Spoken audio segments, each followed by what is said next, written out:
He was a Korean foreign exchange student to Australia, has now, of course, moved to play here, but very, very, very, very, very strong player. So this is someone that you guys all want to keep your eyes out for. Yeah, his mechanical prowess is pretty much off the charts. You don't get #1 in North America by about 300 points. He was first challenger, too. Yeah. He put so much time into this game, and he's come over here. He speaks the language. He speaks English very fluently, and even if he does have communication problems, Heaven Time speaks both Korean and English and can translate things for him. There are some cultural differences there, but they are meshing as best they can in such a short time. It's very impressive to see them just come out of the gate so quickly with a really good performance. Come out of the gate so quickly. Yes. Good job. All right. We've started early. Unintentional puns. They're the best ones. Yes, they are. Yeah. But Team Fusion, they were a little late, so they do lose that first ban, which when you are red side, it could hurt you a little bit here because you're going to leave something up that they're going to want to first pick right off the bat. So, okay. Make sure you play your ban phase properly. So Fusion, so worried about the Callista. They had picked it early in game 1. They're banning it here in the second one around here. The Ahri, now by the way guys, we are on 5.2 for this week of Challenger, so the Ahri, the Azir, champions like that, much stronger than they are on the current live environment. That's why you're seeing these bans here. Yeah, and I want to see that Lissandra being banned last. If they don't, that looks like a first pick up there for Rux. And it is a flex pick too. Gate does play that champion. And you know what? Speaking of flex picks, they could go with that too, but that would leave that up. And the prioritization is on that champion on Kassadin. That's interesting, yeah. It's weird how the matchup does play out because I feel like Kassadin has a decent time in the matchup, being that he's good against magic damage. But they have such different styles, right? Where Lissandra can start the fights hardcore and Kassadin can't just play picks forever.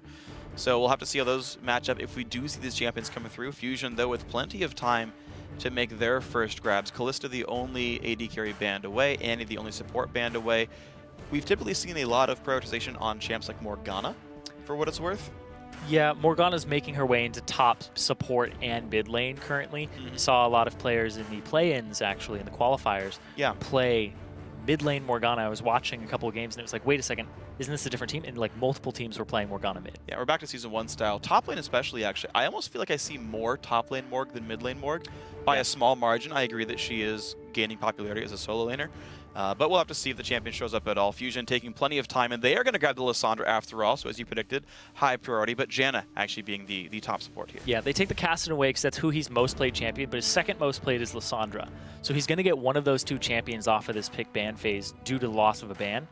But I do like the fact that they picked up the Janna, because that's Rule 18's most played champion by a mile. He's got like 78 games on that champion, and then his most played after that is Lulu with like a third of it. Oh man, so I mean, you expect, though, with just that being this season's games, he's probably got some decent picks to still go back to.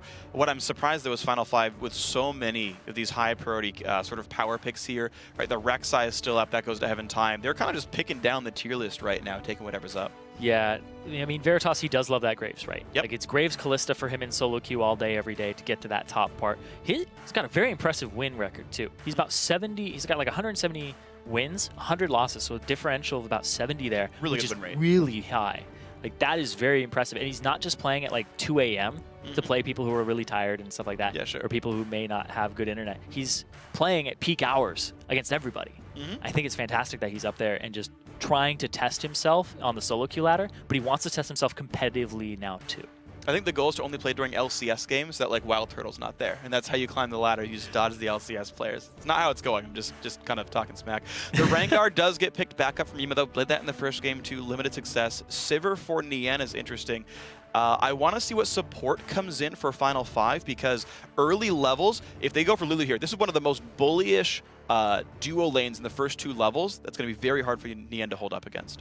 Yeah, exactly. Like you said, Lulu, 1 through 3, extremely strong lane bully, one of the most powerful supports with just auto attack trading with the passive and all of her abilities combined. Yeah.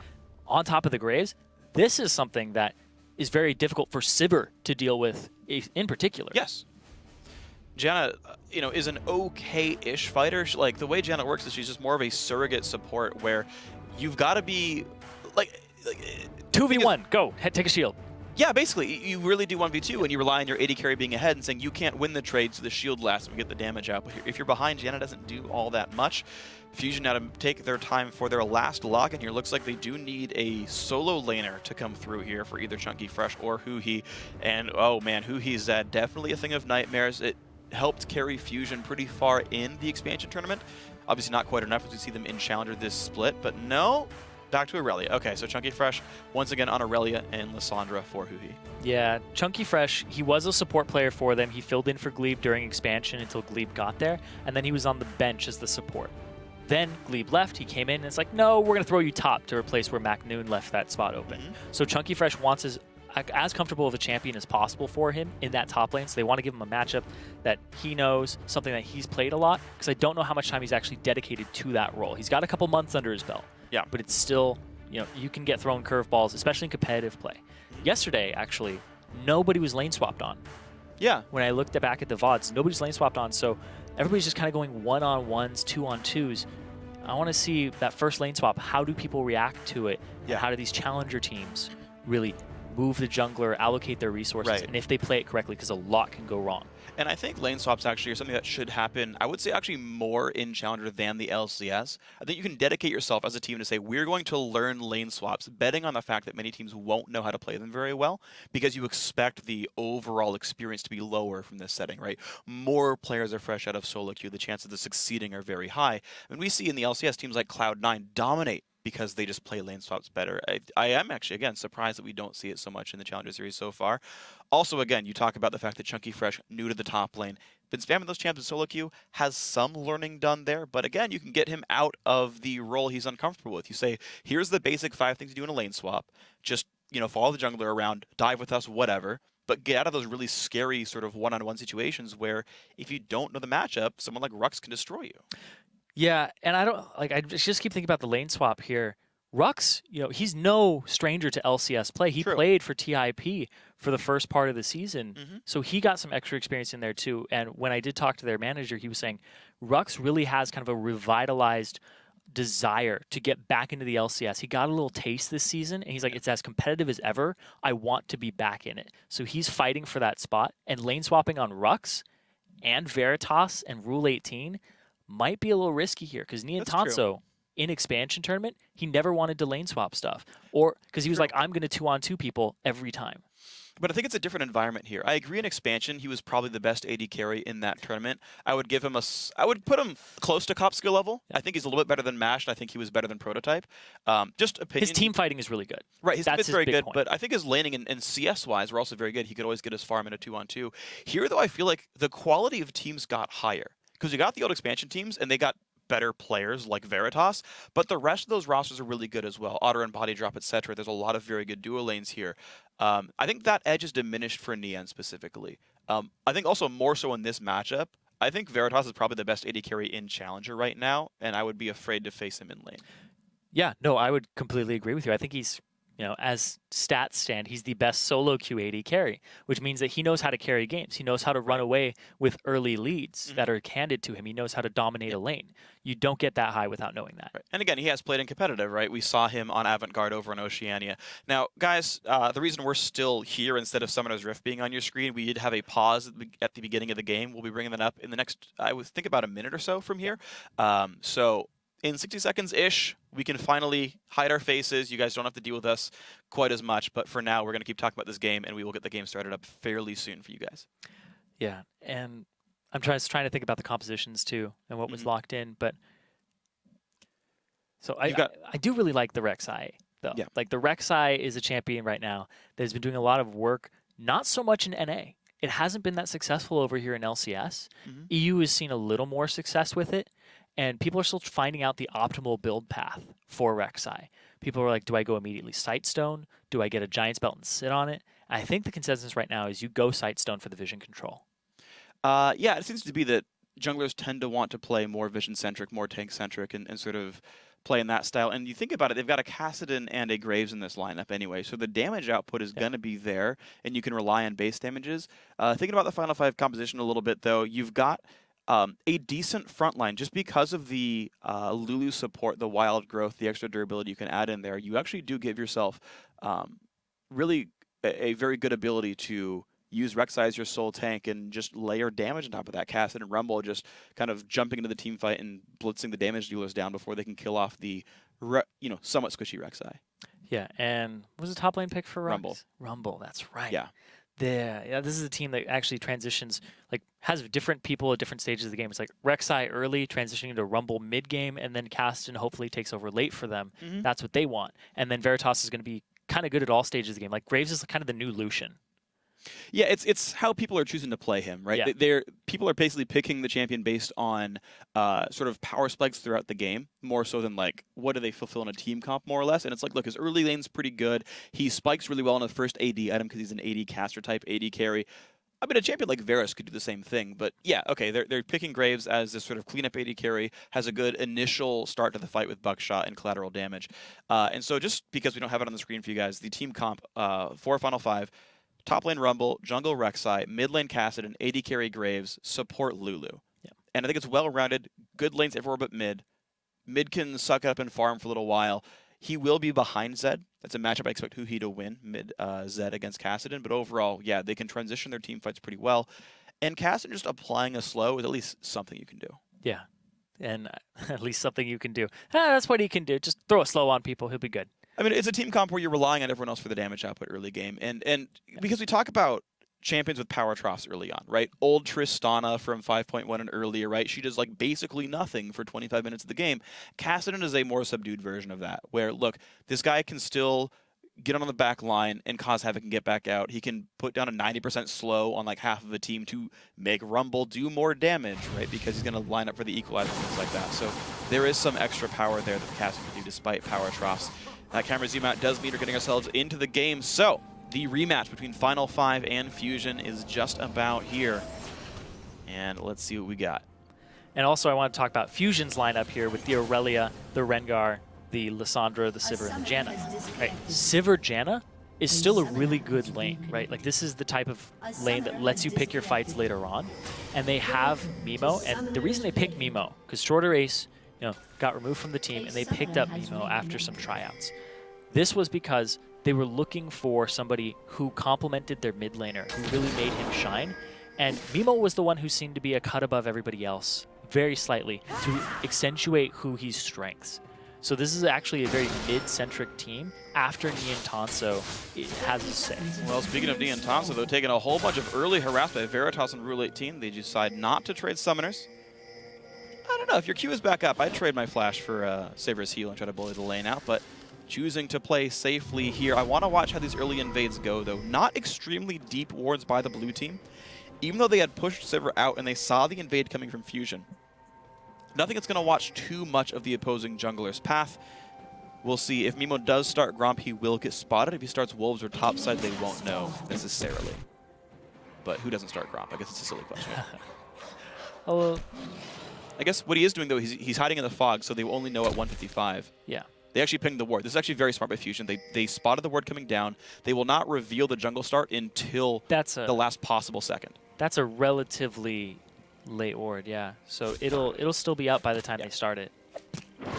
Unless they really delay it. Yeah, they're going to see him there no matter what. So they do get the read on it. They do see the damage, and they know that they're going to get that 2-on-2. Okay, so 2-on-2 lane's going to happen. They can see the leash was there. But Veritas and Rule 18, I feel like, should be in a decent spot in the 2-on-2. They even have a slight push lead. You can see the minions dropping first there. And the Ricochet spam, I don't think will do quite enough to stop them. So, unfortunately, guys, we do have one more quick pause here in this game. Just got to tease you a little bit.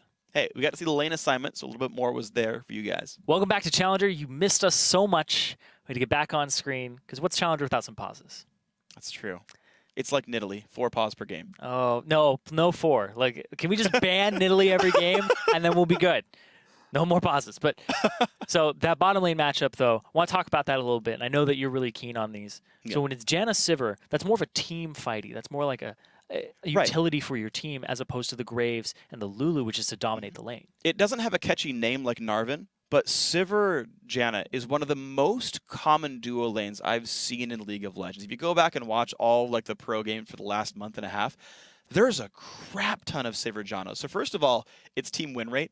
If you play solo queue, like both these champions are like top 3 in their role based on solo queue, which doesn't always translate to competitive for what it's worth. I'm not saying you need to pick Talon and Fiora every single game, but for what it's worth, it's there. What it's really good about, though, is the fact that it is a duo that lets you pick your team fights.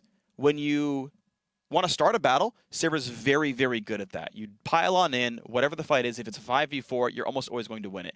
If you're in a bad one, Janna presses R, Sivir might as well, and you get out there. So they're very good at choosing what kind of teamfight they want to do. They're not good at the teamfight necessarily, but again, 5-on-4 means it's free regardless.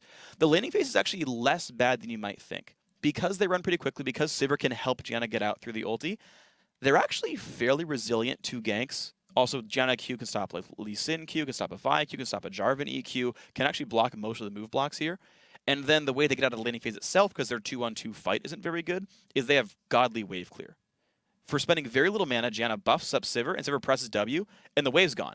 And you can just like shove into the turret and get away, shove in the turret and get away. It's how Tristana's used to get out of laning phase. They would rush Static Shiv, clear the wave with the E passive, and just never fight because the minions are gone. And so these guys can get out of lane. What that requires, though, is Sivir auto-attacking the minion wave at 500 range, which means she has to put herself at risk of getting attacked to push, and that's where it requires good skill by the Graves and Lulu to push her back out. You still have to be able to pop that shield, though, to actually get to her HP bar while she's trying to shove. And we saw it there. They're trying to rush those waves down on both sides so that nobody gets that advantage. So it's not going to be one of those, all right, let's try and make sure that the wave is prepped for the 3-minute gank, because both the junglers start on the bottom side. You aren't going to get jungle attention unless they come straight down from level 2 until about the 4.5-minute mark.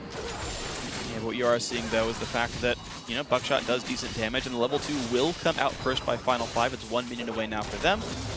And look at that, immediately jumps on in, one attack onto the Janna, and back they go. Mimo is actually in the jungle in the river. He's getting the scuttle to make sure that his bottom lane is covered. Very smart here, clears it out, gets himself at 3 ferocity. Learned Q and W so far, so no bullet ganks looking here. But yeah, Gromp to blue buff to the Scuttle Crab. Interesting pattern, then goes back to Wolves. Yeah, it means he's going to be a little behind in levels and experience overall, because the Scuttler doesn't give you that much experience compared to a camp. It gives you some gold, but you usually want to kill it once you have your jungle item to just enhance that gold by a flat amount. 65 at this stage of the game instead of, I guess it would be 80 if you had upgraded by now. But we'll let him recall off of just only 3 quote-unquote camps here, 4 if you count the Scuttler. You can see the bottom lane trade. Look how much damage gets done there. Nina's out of mana. Veritas pops the heal. There's nothing to be done to him, really. I'm surprised he flashed, but was afraid of the Sivir damage output.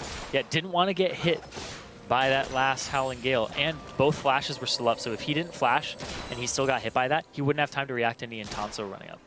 All right, so a 1 Summoner spell lead now to the Fusion bottom lane. But at the same time, his HP, they're both popping their potions right now. Intanso's almost in the same position that Veritas is, actually a little bit lower. And the thing is, really, Team can actually do things with his mana bar. He can actually harass there on Lulu and push Nian down. So despite that, you know, okay, they're going to go for the quick recall. Second Doran's Blade and a Ruby Crystal will be the purchases for Final 5. They got the push, and with Nian having no mana, they don't push fast. Yeah, they can't punish this and shove it straight to the turret immediately. They'll get some creeps crashing against it. Yeah. But they're not going to lose too many on the side of Final 5. And they'll come back with more combat stats and possibly shove it in even faster. And I think this is I don't know if it's this or the next wave that's the cannon wave. If it is the cannon wave, it means even less minions get killed because the cannon takes enough time to go down that you usually return to your lane. Now, the mid lane matchup I do want to watch because Gate had first picked blind the Kassadin to deny it from Huhi. Oh yeah, sorry, I thought it was Zed in the matchup. Right, they went for Aurelia at the end. I feel silly that I talked about Zed being here. Gate should be able to farm reasonably here. Oh, Mimo didn't get seen. Just walks right around the minion wave, right out of vision. Interesting. But like I said, Fusion likes to play towards their mid lane, and oh, they see Mimo there though. Oh wow, he knocked up him. So like, I don't think the Q even landed necessarily. Heaven Time, though, forced to run away. Gate low on health and mana, and Trance already being there in the jungle means Heaven Time has to run away. Yeah, there's a really interesting mechanic with the way that you unburrow. If you right-click somebody and they get an auto-attack range, you will automatically unburrow.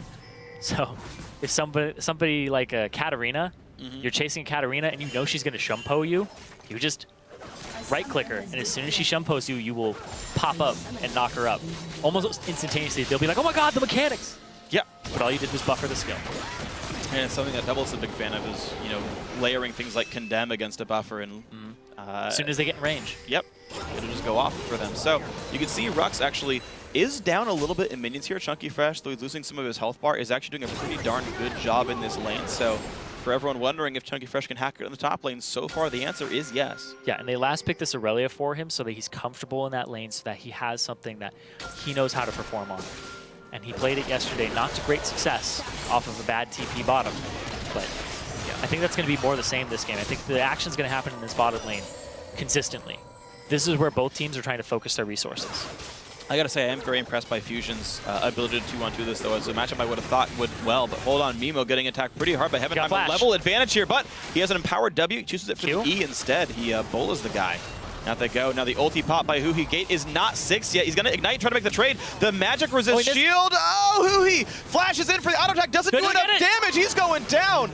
Greeds for the kill. Miscalculates, and Gate gets first blood. Gate, that's why you have potions running when you go in for a fight. The auto attack was not enough to finish him off from Huhi, and he ends up with that kill. This is really bad for Fusion, because Kassadin thrives off of kills early on to get him through that power trough you were talking about. Yeah, he's not supposed to get the kill here. Look at this. Heaven Time's going to help shove the wave out to make sure Gate can recall without missing any more minions than he could help. And wow, that's going to be so massive. Gate is just incredibly well set up to win this game. But keep in mind, Fusion, despite giving up the 1v1 first blood, are actually holding equal in gold. So their farm is going incredibly well in the bottom lane as well as the top lane. Me and Tanso and Trance actually crushing this dual lane against at least my expectation. Yeah, they keep getting the good recall here and the bad recall out of Veritas. They're shoving the wave up, they're chunking him out a little bit, but they're the ones who are staying in lane slightly longer. So Veritas backs, they shove a wave to his turret, and he just misses out. And it means that the recalls, even though like Veritas will get this wave and like equalize the CS in air quotes, the fact is, Ian got to recall on 50 CS, meaning he got better items for his recall. Yeah, and he also keeps backing on cannon minion waves. And like you said, every third wave is a cannon minion wave, and that's when you want to back, because the cannon minion takes longer to take down. There's more effective HP inside of the minion wave, or just HP in general. And it can help sort of make a push mean a bit less for your opposition if you can time that. Now, what happens? Huhi needs as much help as possible. He was up in CS until that point. He's still up, but that kill going over to Kassadin gets him through that phase, and he actually didn't go with the Catalyst. He goes for the blasting one just to keep pressure onto Huhi and increase that shield that he has. That's a bit greedy because the sustain could be useful, but I guess he's relying on flash charges and expecting that Huhi can't deal much damage to him anymore, and if he's right about the flash charges, then okay. They both bought flasks, though, so they're kind of trying to out-sustain each other, and he's going for the just throw my Q out, throw my Null Sphere, and hopefully soak up a Q, so I wasted some of Huhi's mana. Right, and then just play that game for a bit. Well, Huhi's got plenty of mana to spare, though. His blue buff went onto him. Gate's going to do the same thing. Chooses to save his Rift Walk, just wait for the Q cooldown, pick that thing up. And right now, mid going to remain a farm fest, but Huhi having the push lead does mean that he can kind of dictate what Gate is up to. Mimo, you can see he wants to gank this lane once the lane resets. Yeah, he's 6'2", so as soon as Gate goes aggressive, he can capitalize on it. It is that first rank of Rift Walk, so it is really actually got a decent cooldown on it. One thing to watch, though, is Gate actually push the wave as slowly as possible to try to get it back towards his turret. You can see Rengar looks to the gank, but there's no way it's going to work. Yeah, Gate had enough room to work with. Yeah, Gate just has to Rift Walk backwards. You have to bait the Rift Walk out in a forward offensive manner and then turn it around with a Frozen Tomb. You can't just think that the player is going to Rift Walk into Huhi immediately when you see Huhi go forward. He has no reason to. There's no vision on the enemy jungle. They haven't seen anything in a while. In fact, there are literally 0 wards in mid lane for Gate here. It'd be silly to push forward. Are there any wards on the map for Final 5 in general? I don't think so. There might just be one. There is a Sightstone for Lulu, so they've got to be a couple wards somewhere. There's one in the Dragon Pit now. They're in their lane. Yeah. Dragon Pit and then the lane brush. They think that Mimo's going to come from lane ganks into bot lane. And that's what you would think, right? Like, this is, you played these guys yesterday and bot lane had a lot of focus on it. You need to cover this bottom lane for yourself. Well, so far they're being covered by boomerangs right now. Nia and Tanso making it cold in there. An 11 CS lead. The pickaxe coming in first as well. Just Final 5 having a really horrible time in this dual lane. That said, though, the recall timings allowed them to have a Sightstone of their support where there was not one for Trance. And the ward coverage has kept them safe from Rengar at the very least. Mimo, he hasn't been able to get much done on this map. It was just that solo kill in the mid lane for Gate off of a mistake. So now, he's going to go for the dragon. Well, with the Raptor buff, he knows that there is a ward in the pit. Rek'Sai, farm alarm comes off, says, hey, I'm going to take a dragon. It's not a farm alarm. It's a mating call. He's looking for him. Wow. Not going to go in there. That's one way to put it. He loses half his health bar, though, to Gate, just putting out the damage. The Claw of Doom only just kills minions. Chunky Fresh went into aggress onto Rux, a player who has been fairly impressive so far for Fusion. Still at 14 minions in this lane. I would not have expected that against a veteran such as Rux, but... Yeah, and you leave this Aurelia alone, she hits those item spikes, right? The power trough for Aurelia is kind of mild early on, but then she just spikes so quickly, and it's just like, whoa, I didn't know that Aurelia was so fed, and she doesn't have any kills.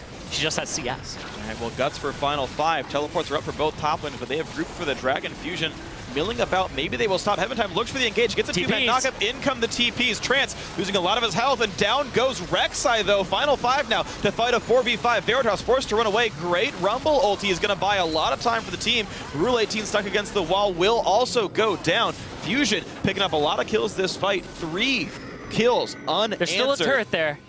He wants the execute. No, gives the kill to Aurelia. Now Gate, nowhere to go. That's a kill. Take his last breath there. That's a 5 for nothing. Yep. Fusion just crushed that battle. They're going to get the dragon. Absolutely beautiful fight. The TPs came in. They already had the dragon on them, and then they trailed off to the right side and just got collapsed on. They couldn't get to Ni Tanso. It was a really good disengage by Trance. I really like that protection there. Look at that. Fusion. Slap their logo on the screen, because that's what it's all about.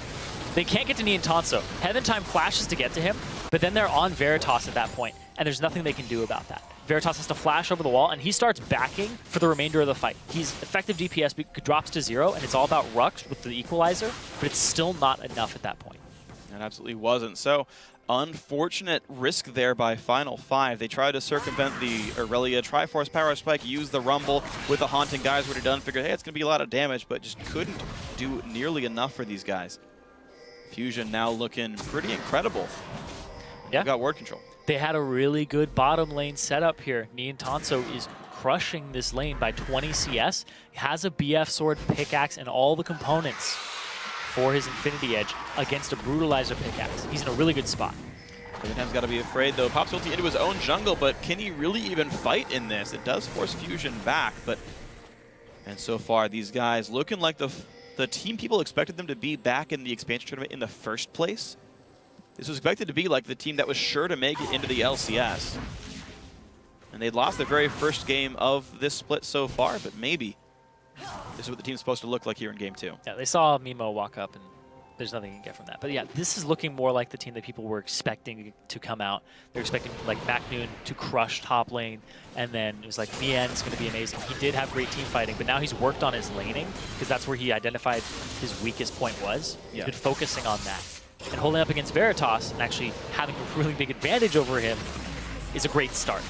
It absolutely is. I can't believe they actually won lane with Coin Janna. Yeah, that's like the weakest support in the game. Really hard. Coin Janna does not fight, but I mean, they kept trading, right? They kept trading, and then he just sits there and he's like, okay, I'm getting some gold. Nien just managed to land very good boomerangs, really good ricochets, and he was in a good spot. Mimo just continually trying to control the Scuttle Crab. No, right now he's getting 5 stacks on Ferocity. He's outside of ward vision. Yep, they did not see him go in there. He has his ultimate available. They need to bait the Rift Walks, though, before they walk up. There's his pink ward. Is he afraid of Gate? Of course, there's not a lot of deep wards. He actually doesn't know. He doesn't know if he can clear it. Yep. Yeah, Rek'Sai could be there anytime. He has no clue. Rule 18, actually. Walking around. Rule 18 is notorious for getting caught out while killing wards. Okay, so there's no ward over the wall, so we can actually hide here up against this. I don't believe Mimo can see him quite. He's staying outside of vision range, and Mimo just says, you know what, let's just kill the Scuttler. Too long. Yeah, gotta get some gold. He just feels very confused. Like, it's heartbreaking when he's like, okay, I'm on top of a ward. They know I'm there. They're gonna take this. Wow, Gate looking aggressive. Trance, though, up in this mix. Nice ulti from Lulu, and Gate over the wall. So much gank setup. Rule 18 spent 40 seconds and made it nothing. The Wild Growth gave him enough time during the knockup on Mimo to stop him from using his Bola strike to lock him up. It just went really wide because it gave him enough time to Rift Walk. Beautiful stuff then. Final 5 making a couple of good plays here. They are sitting on a 2,500 gold deficit. Gate is going to greed for this ward kill. And thankfully Rift walks just in time to not get hit with the empowered bola that would have canceled or prevented the ability being cast. Really good job, though, by Niantanso. While all that was going on, he just shoves out bottom wave, has his Infinity Edge, compared to the parts of basically 2 different items. Yeah, it's like kind of early Youmu's, but kind of not. Oh, God.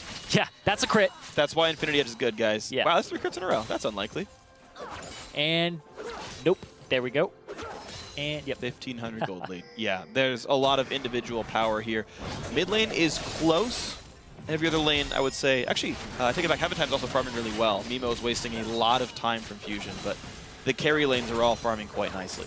Did you see that TSM CLG comms where Locodoco is telling the bottom lane, don't trade when you're behind? Yeah. This is the situation for Final 5. You don't want to trade at this point in the game. But look at Fresh that. does, though. He's a couple hits away from killing Rux. Wow, he needed 1 more ulti charge. Heaven Time, there's no way you can win this battle. You've got just a warrior in chance. So, Chunky Fresh essentially winning a 1v2. Yes, he chunked out Rux to the point where he's a non-factor. Chunky Fresh is 2 levels up over Rux at this point. He has his rank 2 ultimate, was just pumping out that damage. Well, speaking of rank 2 ultimates right there, in this mid lane, Gate is just trying to trade over and over again, and it's working for him at the moment. And if they can leverage this pressure middle, they can start invading the jungle, and that could be Final 5's way back in. But this bottom wave, this bottom lane, has a lot of damage dealt to it here. CS is much lower. The kills are on Niantanso. This is what Fusion wants when you walk into a game. If you're like, let's get Niantanso fed, then they're doing it. All right, well, so far so good then. The only lane that can pressure for Final 5 is that mid lane. Fusion holding the 2 outside lanes, and now you got to see what these teams can do with advantage. The crits. It's Veritas, they're getting really hit up. Their exhaust force to be used. Niantanso, the Q, the second half will miss. Oh, big burst coming out, but Summoner Heal and ulti pop keep him safe. Mimo is coming in, and the teleport from Aurelia misses the root, but Rule 18 goes down anyway. Ulted Heaven Time and not himself. Then he goes down. Yeah, it doesn't matter. Mimo, who jumped in, threw out a bola, missed, doesn't care. Does enough damage to take out Rule 18. That rewards them with the turret and even more pressure on this map. Fusion are not letting the early game get away from them like they did yesterday. And Dragons up in 6 seconds, meaning a very clean and quick grab for Fusion if they want it. First, they clear away some Rek'Sai tunnels. They take the Scuttler as well. Just grab the side objectives, and then, okay, this Dragon pretty much uncontestable. And after this, now what can they do? Niantanso out of mana, meaning maybe they recall, maybe they take more objectives. Up top, though, who he had to rotate here to deal with Rux, he would have gotten that turret. So it was good by Rux to notice that he doesn't have to TP to that already lost fight. He can stay in his top lane and shove it. At the same time, I gotta say, compliments to Fusion for recognizing that there was no contest for the Dragon. They can let their mid laner leave the Dragon area. There was no way who he could have helped the fight if Rux did TP, but they knew there was no contest by Final 5, and they sent someone away from the Dragon pit. So, smart allocation of resources. They keep their outer turret alive because of all this. He's setting a trap for Rux. Ulti comes in. Q, W, another Q. Equalizer does come out, though. Heaven Time's here. He dodges away from some of it, gets the first kill, and in comes the Trance. The shield comes out after a flash. The exhaust there as well. Heaven Time has nowhere to go. Nice Q from Nian, and there's the cleanup. Nian is taking over this game. They rotate their bottom lane to the top to get him to push down turrets and just give them an even larger gold advantage. So Fusion, they're like, we're done with this bottom lane. We've already crushed it. It's time to go top and get more income. Wow, I'm surprised they chose top lane over mid, being that Kassadin... Mid's really low, too. Mid, yeah. They could take mid at any time. Maybe it comes next, but Mimo is forced to defend 1v3 in the mid lane. They're sending Lissandra over, but she's not going to be here just yet. Nobody's dealing with Nian. Oh man, they're up to top tier 2 and no one is there. You're absolutely right. They expected defense and they went around to ward and look at blue buff. They could have like all in that turret and gotten it to half. Yep, they decided to just get the blue buff for their troubles. Maybe rotate towards the mid lane because it is below half HP. That mid lane is really close to falling. Yeah, but just look at the expected rotates. Like, I want to point out all these things that happened. Nian trinketed with his blue trinket. The brushes by Baron, again, expecting Final 5 to show. Still, no one tried to defend against his buff steals, his pushes, or anything. Gate, though, does get rooted, has to flash away from Nian's Q, but this is still likely to be a dead outer turret. The rest of Final 5 are coming, so they're nearby. Mimo's going for the flank. He's going to flash on a Gate. Down goes Kassadin, 1-0. Now, can you really fight much more than this? Another root does land. Heaven Time losing a lot of health. but a nice glitter lance will slow them down. But Fusion, after getting up first blood, get 9 kills in a row. They can go bottom right now. This turret already has minions clashing against it, and they have the damage output to take this very quickly. Geez, Chunky Fresh was bot lane the whole time, shoving the wave on in. This is such a clean game by Fusion, that one mid lane kill notwithstanding. And they just turned a team fight into like 6 turrets in a row, and that is a little bit of hyperbole. But look at that. Rux is going mid lane right now. Heaven Time is mid lane. They're just going to give up this inhibitor turret. No one is even defending these pushes from Fusion. They are given everything. 21 minutes in, they're hitting an inhibitor. Look at that, the fight's gonna start out here. Rux comes in. Gonna see what they can do. Nian has already flashed out though, and some damage does come through. The burst of this Final 5 comp is quite a lot. Fusion did slightly overstay, and that turret kill turns into bait as 2 members of Fusion die. Ignite is on Nian. Good tornado, but Gate one more more. Rift Walk will be the kill, and now Trance forced to run out. Looks like he will be safe for that, but 3 kills picked up in the backside by Final 5. 2 of them go over to Veritas.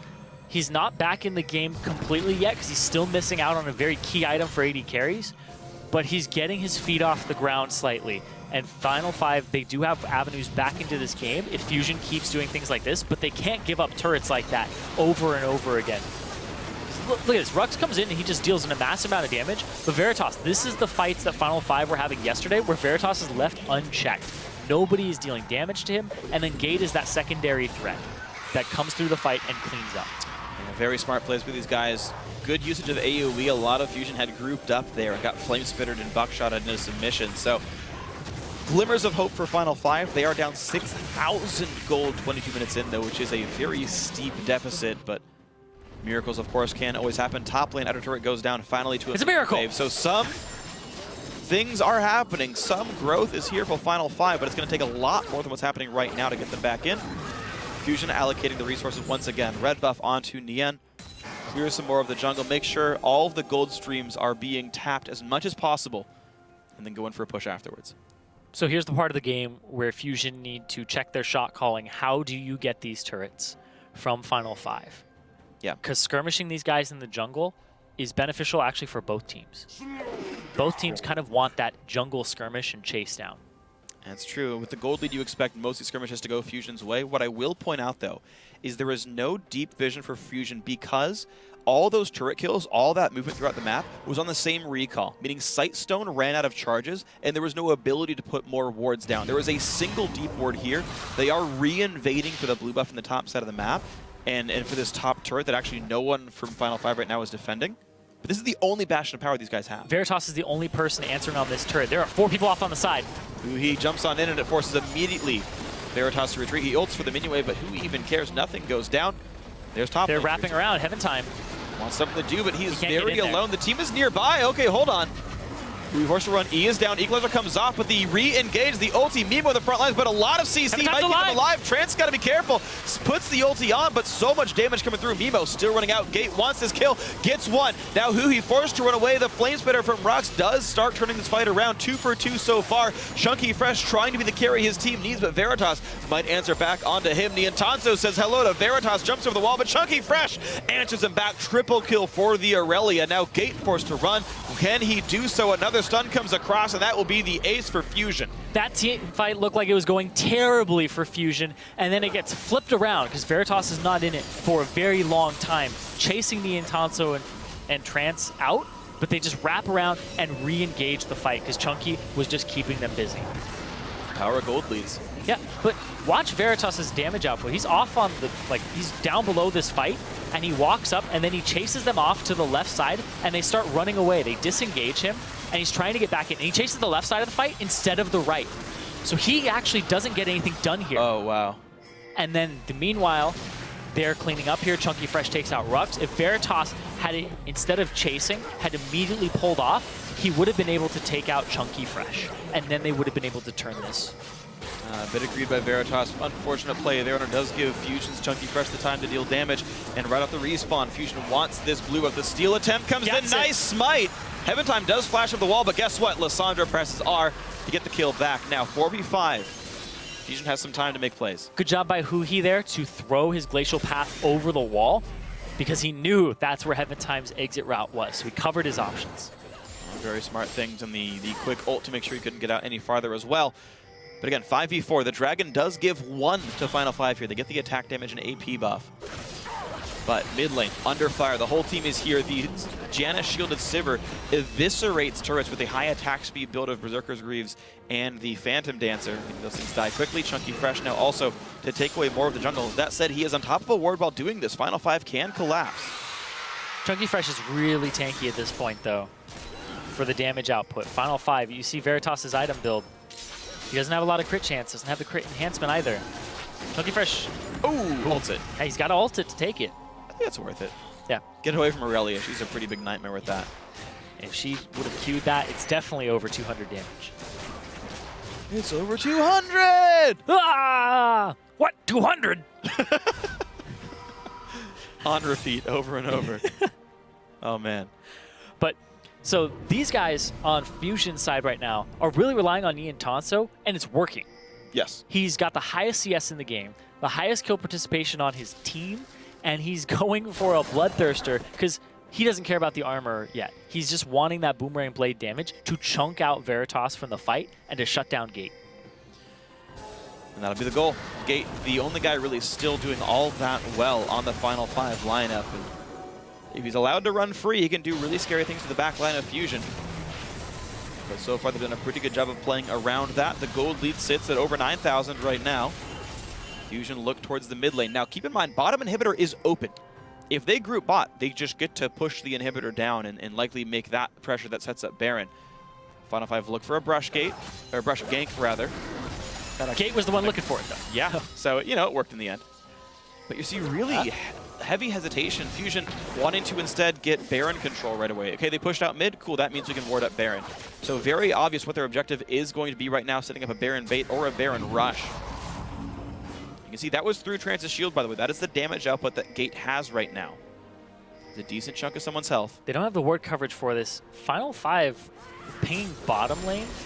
Look at that. The Scuddler's up. They see it. They know it. Fusion are obviously baiting this or trying to do it faster than they can react. They want the fight. They want to force it. He wants to zone them out. Claws on in. Ults Heaven time. And then here comes the battle. They're staying for Baron. It's going to be killed by Chunky Fresh of all people, actually. But that is Baron to Fusion. This is not a good fight in for Fusion. A pretty bad spot. It's going to be 2-0 so far. Now, who's going to get the cleanup? In comes Chunky Fresh. Does trade one back in Nian. Gets help from Mimo. They will kill out Brux. And Heaven time doesn't have the damage. Gate died, which meant nothing else could happen. It's a 3v2 now. Veritas is not showing up to these fights. He's getting zoned out of them and pretty much taking poor pathing. He's not able to get onto the carries. He's not able to be part of his middle line. And everybody on Final 5 are seeming a little jumbled here. They're diving after Nian Tonso, and he's just killing them while walking backwards because of his damage output. You just can't reliably jump in onto a Janna. I mean, you would think these champions are actually pretty good at dealing with Janna. You've got Rumble, Equalizer, Cassidy can get back in after getting knocked out. But the damage clearly is not there. Yeah, look at Veritas. He's so far away from this fight. They had to start it because the Baron was just going to go down no matter what. And he's still walking up at this point. And Final 5 continue to press this. They get Huhi, and they don't disengage it. They're immediately like, chase down Nian Tonso, we can't reach him. And then Mimo jumps over the wall. He was pretty much dead if they had gone into the pit instead of chasing Nian. And now Veritas is finally there. Yeah, really strange situations here. Just not a full team fight for Final 5, and that is a very large issue. It was kind of a do-or-dive situation, though. Yeah. You have to go in to stop the Baron, or at least contest it. They pick up people, but the fact they continued the fight onward instead of kiting towards Veritas, because if Fusion wanted to continue the fight, they would have to chase if they were running away on Final 5 side. I mean, they one-shot the Janna. Yeah. At that point, reflect with your AD carry and go for it again, and hope that you have enough CC to keep the fight going. But it was good by Fusion yes, to go for the Baron and put them in that situation, because Veritas was back, right? He does have his Infinity Edge completed, and that's an item he sorely was needed 10 minutes ago. that's true. At least he's starting on Last Whisper, so he's sacrificing lifesteal for more damage, needing that output to be able to deal with champions like this Fed Aurelia. But Fusion with Baron buff on 3 members, ready to siege up against the turretless inhibitor in the bot lane. I can't see a successful defense here without a severe outplay. Yep, Chunky Fresh has a lot of tankiness in his tank right now. I guess that makes sense. Yeah, sure. A lot of tankiness in the tank. Nian Tonso, he's got a lot of damage in that tank too. So he's just walking up. He's just going to get handed an inhibitor here when he wants to take it. Notice how safe they're playing, relying on the cannon to kill it. Nian has no reason to auto-hack this inhibitor anymore. Chunky Fresh can't because he's a tank. And down goes bot and hip. Smart of Final 5 to not contest. But Fusion now about 31 minutes in should be looking to close this out. You don't want to give the chance for Kassadin to hard carry. He's got 4 kills. He's got some decent items. Void Staff soon. Don't give Final 5 the chance of turning this game around. Exactly. If you stall it out to the late game, this is a composition that can do some good things with the Kassadin. But Fusion, they still have the insurance of a really tanky Aurelia. Nobody's going to get that tanky on Final 5's side or be that much of a threat to your back line. Mimo, he has the option of going full tank or building a little bit more damage to deal with the backliners. But I think that they're just focusing on keeping me and Tanso safe by having multi-threats that dive. Who he's going to be in the backline, lots of vulnerability on him and damage output. And Chunky Fresh is just this huge threat that he will get to your backline because you don't have ways to really disengage him. Yeah. And that's the cool thing about playing bruisers into double AP is they typically don't want to try to burst out the tank with the Spirit Visage and Merc Treads. So you get kind of impunity to deal with the enemy AD carry, who's honestly still not well equipped to deal with him. So Chunky Fresh, even though he's not being protected by his team necessarily, is protected by the fact that no one really wants to kill him first. Nope. You want to go for Ni and Tanso. You want to get rid of this 6, 1, and 10 head Sivir. But when you're in that situation, you kind of have to go through the front line.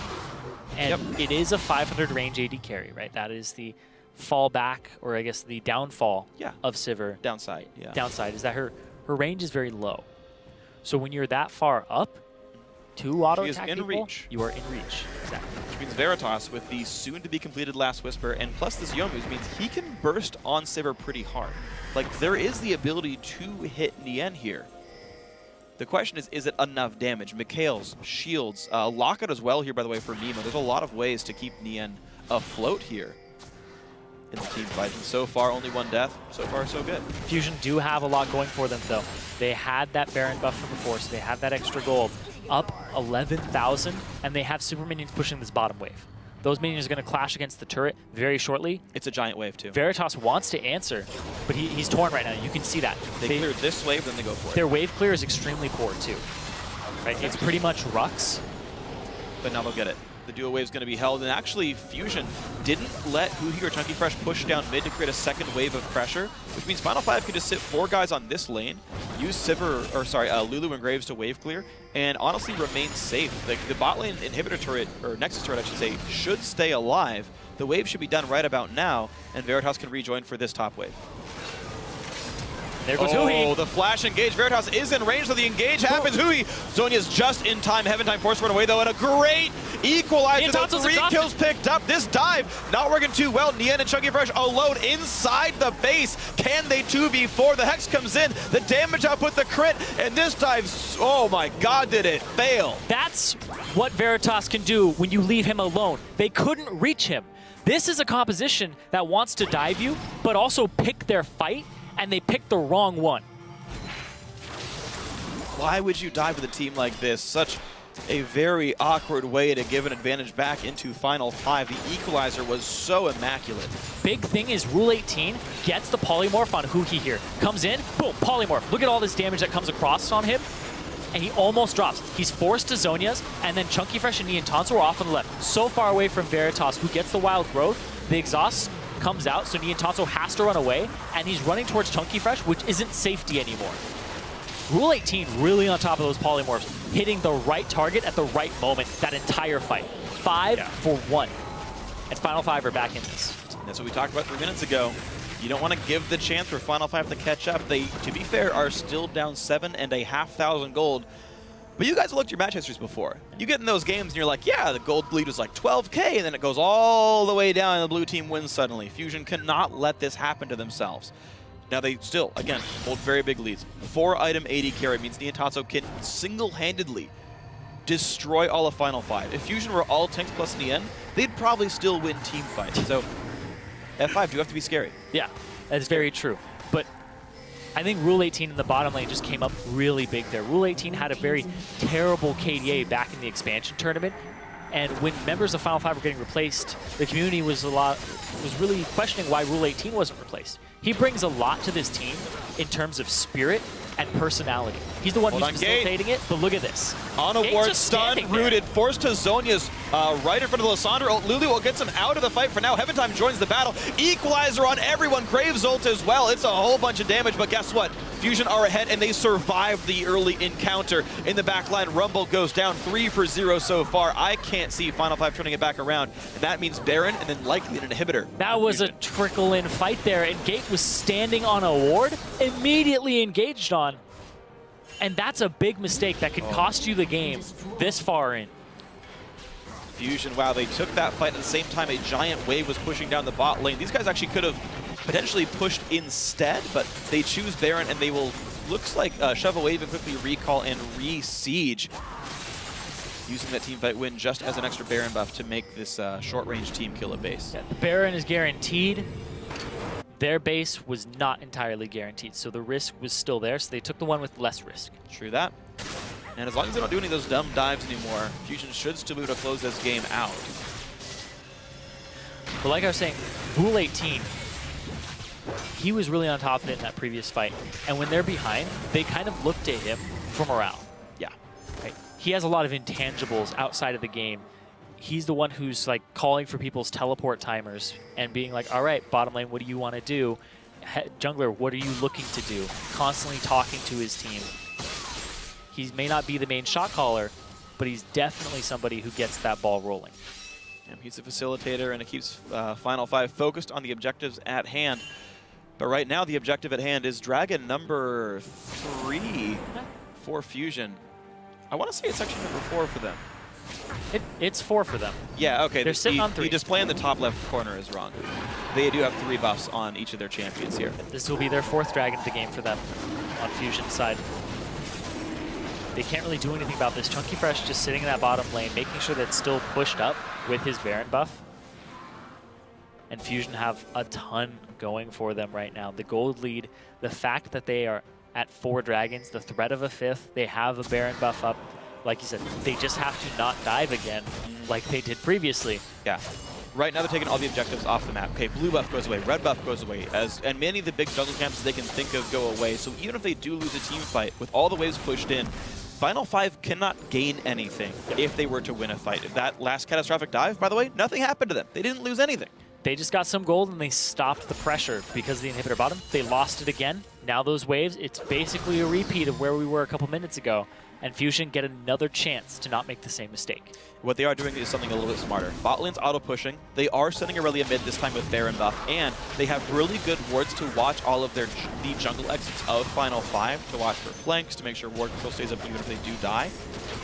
And now we're going to see the multi-pronged assault. Rux is bot lane holding a wave. Someone has to come mid lane very soon to hold this one that Aurelia is pushing in. There's the ping, the blue ping, and they're going to send Graves over to defend it. We'll see if Fusion rotates back and forth to push these waves down. They actually could have brought their AD carry in towards that side. Chunky Fresh will recall for GA and teleport back in.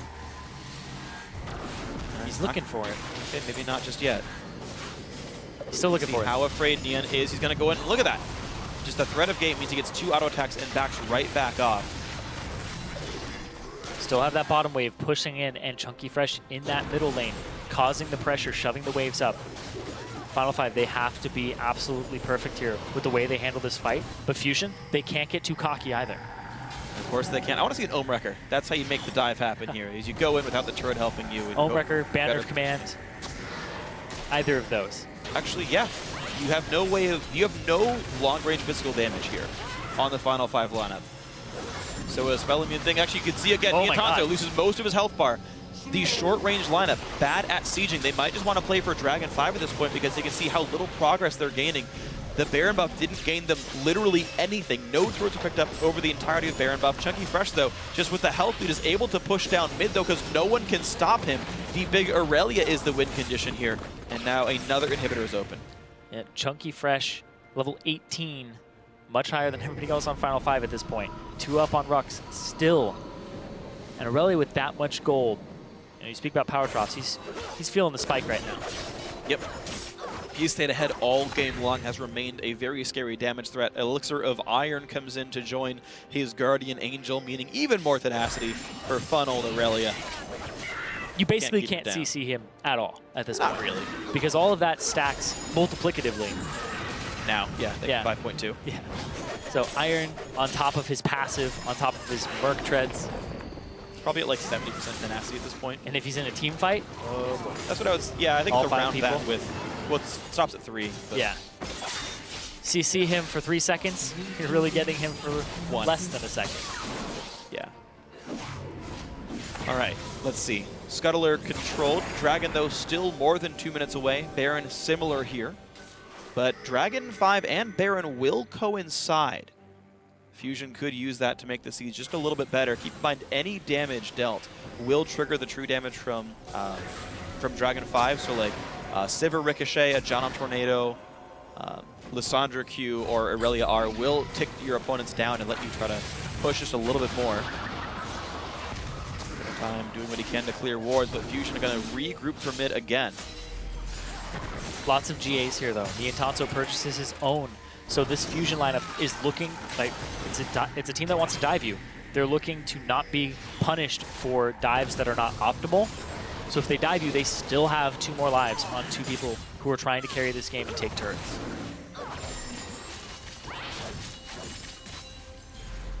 So the fear is still there. Mid and bot inhibitors, though. Open, respawned, up for the taking. 1.5 minutes for both Dragon 5 and Baron buff for Fusion. Will they go for the base? Will they go for just the ward control and the map control until those respawn? My vote would be for the latter, but you never know. Nian doesn't even want to ricochet the waves down. You can see he's looking more for champions to harass. Trying to bait the enemy team outside the base with the minion wave there. Veritas' wave clearing. He's actually on 3 items. Goes for Ruin King over Bloodthirster as his item choice. It will do a little bit more damage auto attack wise. Who he? Sitting on the side. Yeah, he wants the engage. I mean, if they do get the battle started, they're still up 12k. They would win an outright 5-on-5, just not inside the base with that position. Diving turrets is not good at all. Final 5 without the support right now. Lulu's kind of far away. But thanks to Rek'Sai, they can walk around the map. Yeah, they're weighing their options. Baron is almost up. Dragon 5 is an option that's on the table very shortly. And all they really have to worry about is if they put themselves in a position where Final 5 have better terrain advantage, right? That they have their base turrets, that they have something else going for them. Because right now, everything's in favor of Fusion. All right, and they're going to start Baron right off the respawn. In fact, Final 5 nowhere to be seen. They were dealing with a mid lane wave that was pushed earlier, and there was no contest for this Baron buff here. Goes down at 43 minutes to Fusion. Dragons in 10 seconds. Both these buffs will last 3 minutes long, and so you've got roughly 2.5 to do everything for Fusion. Off they go. Down to the side of this map. Final 5 will push the wave out, but does it really even matter? In fact, there's a giant wave top right now. Final 5 can maybe go for a push as payment for Dragon, or will they even try to stop Dragon 5? It's going to be too late if they want it to. There's the bonus, and there's the engage. Rux comes into this fight. Gate very low off the start of it. Memo's got to be careful too. Big ult from Graves, and Trance is low, but the Dragon buff means so much power. Veritas getting chased out by Chunky Fresh. Rux can only do so much, and the kills start coming through. 4 already. Only Heaven Time alive. Fusion should be able to easily close this game out now. You have all the neutral objective steroids, and they're just going to power through them. 5-0 for Fusion. Well, they've got to take down this inhibitor first, but that's going to be a surrender all the same. 44 minutes. Fusion do get vengeance, and they split the series 1-1. Really controlled game by them. They played a completely different style than yesterday. They didn't let the bot lane get out of control. They had that advantage from CS from the get-go for Nian, and they just pushed that further and further over Veritas and all of Final 5. Yeah, massive props to that Fusion 2-on-2. I came in saying, you know, I don't know if they really want to do that. I was wrong. That 2-on-2 was pretty freaking potent. Nian did a great job alongside Trance. Those two put up a great performance. They won themselves that game pretty hard here. 8-2-16 for Nian. Of his team's 24, he was part of 24 of his team's 27 kills. Only 2 of his team's 13 deaths.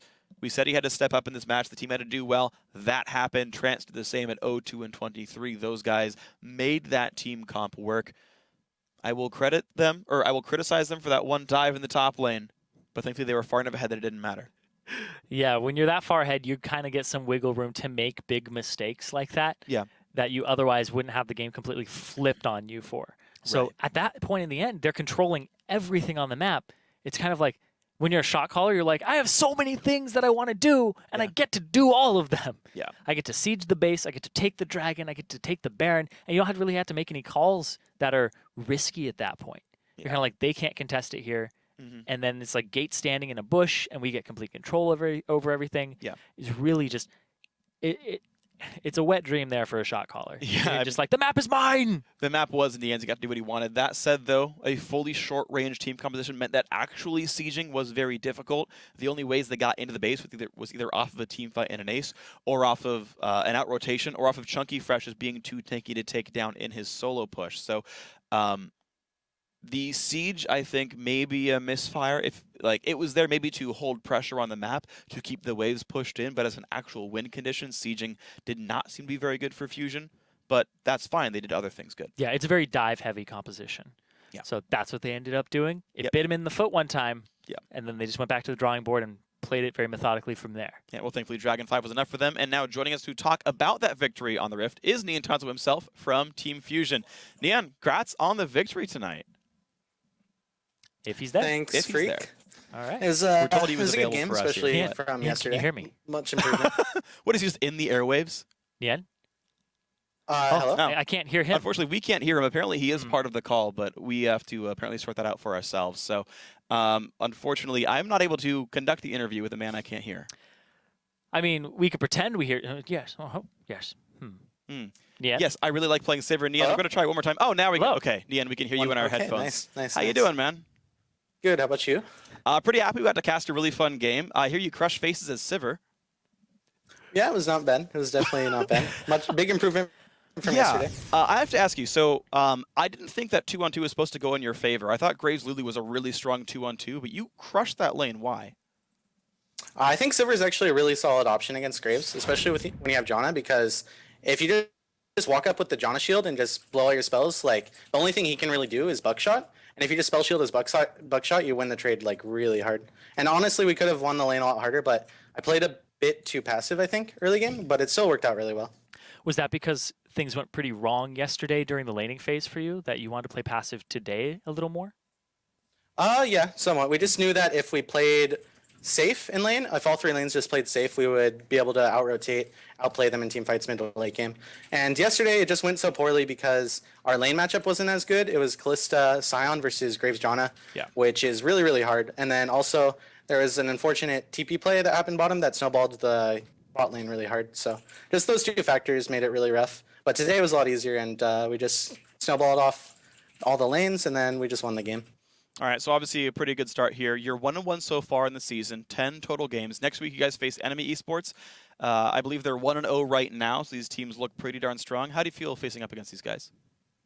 I feel pretty confident. I think that, like, the first week was really rocky for me in terms of confidence, because even though Mimo is, like, he's a sub, but, like, I don't want to, like, rag on him. I think he's really, really good. It's just we're not as coordinated as we should be, like if we had Josh or Nintendude with us. So it's rough playing with such a new team, me and Trance not being together that long, and we don't even have our actual junglers. So we have to get more cohesive, and I think for the next week we'll be a lot more cohesive and work better as a team. So I'm feeling really confident going versus Enemy. All right, well, hopefully you guys keep that upward trend going. You went from a loss to a win. Maybe you can go even higher than a single win. We'll see what happens. Nian, of course, thank you very much for joining us, and good luck to the rest of your season. Thank you, guys. Have a good one. You too. Thanks. All right, guys, we are going to take a quick break, but when we return, it is time for today's second match between TDK and the 1-0 Enemy Esports. Plus, we have highlights from their game last night where a pentakill was stolen. Find out who the scumbag was after this. And it's not Freak. I was pointing at you. Come the TPs. Trance losing a lot of his health, and down goes Rek'Sai, though. Final 5 now to fight a 4v5. Veritas forced to run away. Baron to Fusion. This is not a good fight in for a Fusion. pretty bad spot. It's going to be 2-0 so far. Now, who's going to get the cleanup? In comes Chunky Fresh, does trade one back, and Nian gets help from Mimo. They will kill off Rux, and Heaven Time doesn't have the damage. There goes Huhi. The flash engage. Veritas is in range, so the engage happens. Huhi. Zonia's just in time. Heaven Time forced to run away, though, and a great equalizer. Nian 3 kills picked up, and there's the engage. Rux comes into this fight. Gate very low off the start of it. Mimo's got to be careful, too. Big ult from Graves, and Trance is low, but the Dragon buff means so much power